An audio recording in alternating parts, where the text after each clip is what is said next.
प्रसाद के बयान से कांग्रेस बेहद नाराज है। यूपी कांग्रेस के अध्यक्ष अजय राय ने बयान दिया है, अखिलेश यादव उन पर कार्रवाई क्यों नहीं करते? कार्रवाई करे अखिलेश यादव, आपको सुनाते हैं। देखिए, ये बार बार गलत बयानी कर रहे हैं। मैंने पहले भी कहा था, आज फिर कह रहा हूं कि स्वामी प्रसाद मौर्य जी को निश्चित तौर से इस तरह की भाषा का इस्तेमाल नहीं करना चाहिए। और जो भी आपकी अगर कोई दिक्कत परेशानी है तो उसको आप अपनी बात करिए।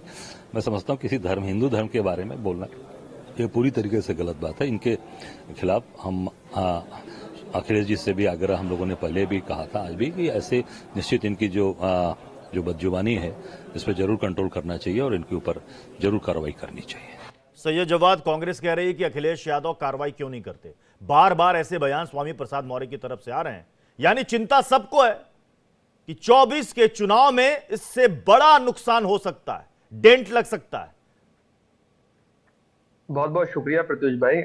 अभी मैं प्रोफेसर साहब को सुन रहा था, परवेश कुमार जी को, वो पता नहीं कहाँ चले जाते हैं। अब ये पढ़ाते क्या होंगे बच्चों को, ये मुझको नहीं पता। दूसरी चीज कह रहा हूँ, देखिए, संस्कारी हिंदू होने में और राजनीतिक हिंदू होने में बहुत फर्क है।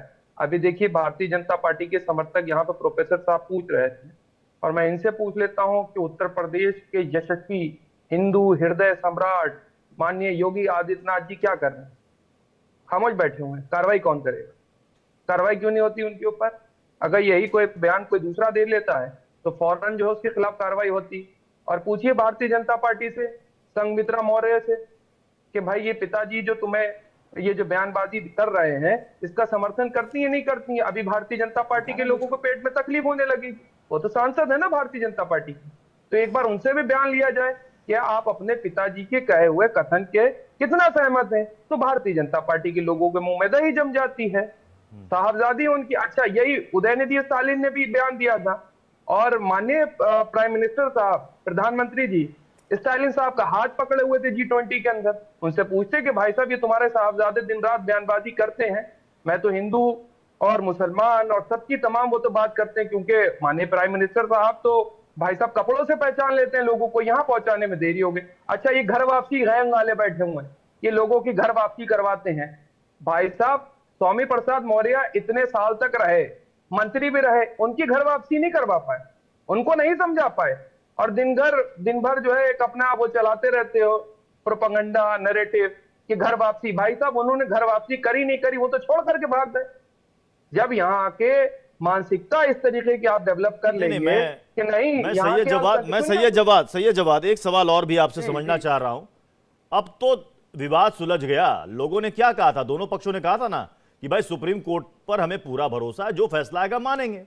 फैसला आ गया, अब उसे आस्था के आधार पर दिया गया, लेकिन सुप्रीम कोर्ट का फैसला था कि भाई वो राम जी का जन्मस्थान है, उसके बाद मंदिर बन रहा है और अयोध्या में मस्जिद भी बन रही है, वर्ल्ड क्लास मस्जिद भी बन रही है।